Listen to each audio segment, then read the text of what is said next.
নামাজের ভিতর ওযু নষ্ট হয়ে গেলে বা শরীর নাপাক হয়ে গেলে করণীয় কি? প্রিয় ভাইরা আমার, নামাজ পড়া অবস্থায় যদি শরীর নাপাক হয়ে যায়, বায়ু নির্গত হয়, তখন আমাদের দেশে আমরা দেখতে পাই অনেকে হয়তো লজ্জায় নামাজ থেকে বের হন না, কিন্তু না, নামাজের ভিতরে ওযু ভেঙে গেলে নামাজ ছেড়ে দেয়া ওয়াজিব।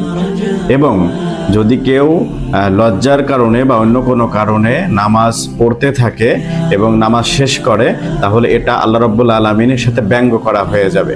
এই জন্য নামাজের ভিতরে বিশ্বনবী সাল্লাল্লাহু আলাইহি সাল্লাম সহজ একটি উপায় আমাদেরকে জানিয়ে দিয়েছেন। যদি নামাজ পড়া অবস্থায় কারোর ওযু ভেঙে যায় বা শরীর নাপাক হয়ে যায়, তখন সে এভাবে নাকটা চেপে ধরে তখন নামাজ থেকে বেরিয়ে যাবে। তখন মানুষ বুঝতে পারবে যে তার শরীর নাপাক হয়ে গিয়েছে বা শরীর থেকে বায়ু নির্গত হয়ে গিয়েছে।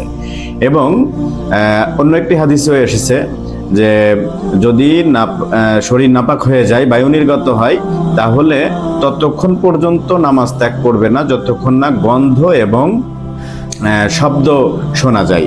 এ পর্যন্ত রুখসত রয়েছে। এর বাহিরে যদি প্রকাশ পায় তাহলে নামাজ ত্যাগ করতে হবে, না হলে গুনাহ হবে।